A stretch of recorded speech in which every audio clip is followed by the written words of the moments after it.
everyone, Chef Yoda the dog here, and it's time for the Monday meal. Today's Monday meal is spaghetti.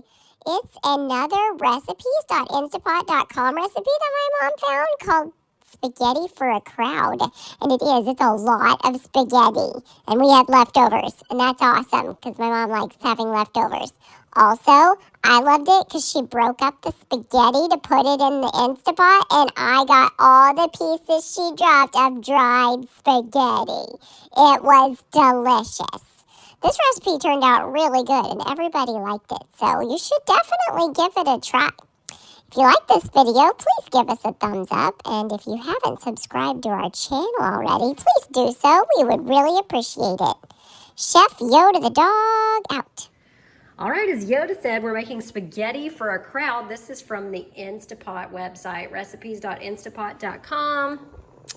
And let me tell you what we got going on here. First, we sauteed a pound of Italian sausage and a pound and a half of ground venison. So you saute that, you brown it. Then I added about like half a cup of minced onion and 2 teaspoons of minced garlic. That's not in the recipe, but I wanted those flavors, so I added them. Then once you've cooked that, and you add the broth, and so you're gonna need 7 cups of broth.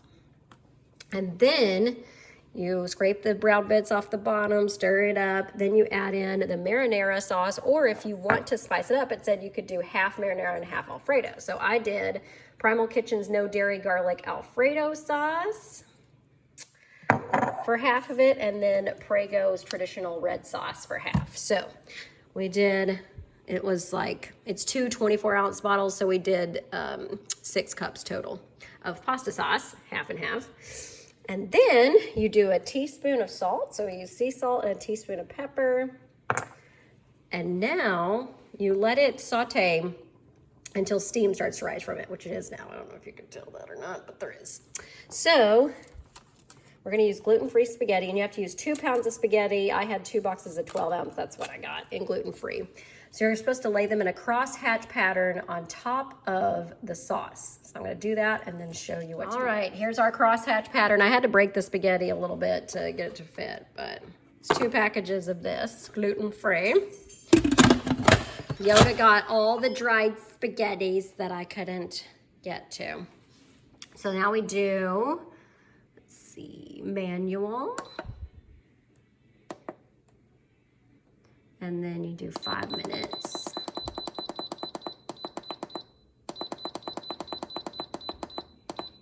All right, and then when it's done, we're gonna quick release. All right, it cooked for 5 minutes, we quick released.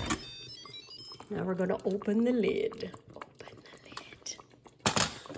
It's bubbling. Oh, look, the noodles are cooked. That's fascinating.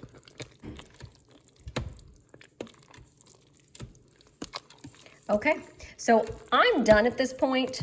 You can add the 6-ounce can of tomato paste if you want. If you want to do that, look at the recipe that I'm going to link below. But it's like you turn on the saute function, wait till it simmers, put in the 6 ounces of tomato paste, simmer for 1 minute, turn off the heat, and then you use hot pads or whatever, oven mitts, and you take out the insert and you remove it from the heat. Here, turn this off.